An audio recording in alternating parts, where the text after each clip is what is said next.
En moyenne, une moyenne, il y avait à peu près 15% des esclaves dans un bateau qui mouraient lors de la traversée.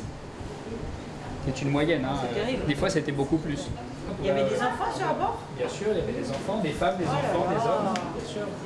Cet après-midi, au musée Schellcher de Pointe-à-Pitre, l'histoire de l'esclavage ou celle de l'Égypte antique se raconte en langage des signes.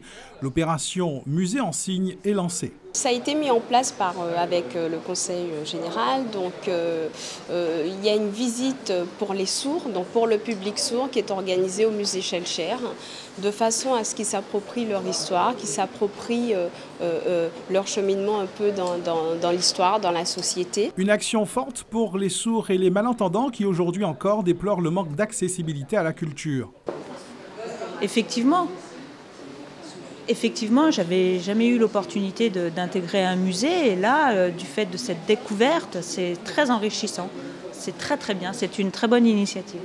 S'il le souhaite, Tony pourra se rendre au musée au moins une fois par mois. Il sera accompagné d'un guide en binôme avec un interprète en langue des signes française. Tout un symbole pour le conservateur du musée, partenaire de l'opération. Ça me paraît essentiel de venir en fait chercher ces populations et de leur dire le musée et d'autres établissements culturels, l'offre culturelle en général n'est pas réservée à une élite. Qui soit en bonne santé, en l'occurrence, ou qui n'ait pas de problème de déficience ou choses comme ça. La culture, elle est à tout le monde. Et donc, je pense que c'était un symbole fort qu'il fallait donner à travers cette opération, un signal important. Et j'espère qu'au fur et à mesure des visites, on aura de plus en plus de monde. L'opération Musée en signes vient s'ajouter aux nombreuses actions menées par l'association Sourds Entendants Recherche Action Communication.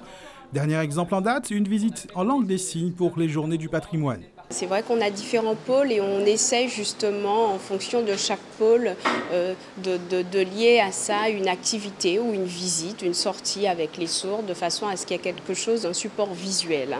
Puisque à CERAC, il y a pas mal d'explications, on commence à préparer un peu les sorties, mais c'est vrai qu'il y a un besoin de contact visuel. Je dis bien contact visuel parce que les sourds entendent, si vous voulez, avec leurs yeux, donc c'est très important de se déplacer. La prochaine visite au musée Schellcher aura lieu le 29 mai prochain au tarif de 1 € pour les personnes sourdes et malentendantes en formation au CERAC.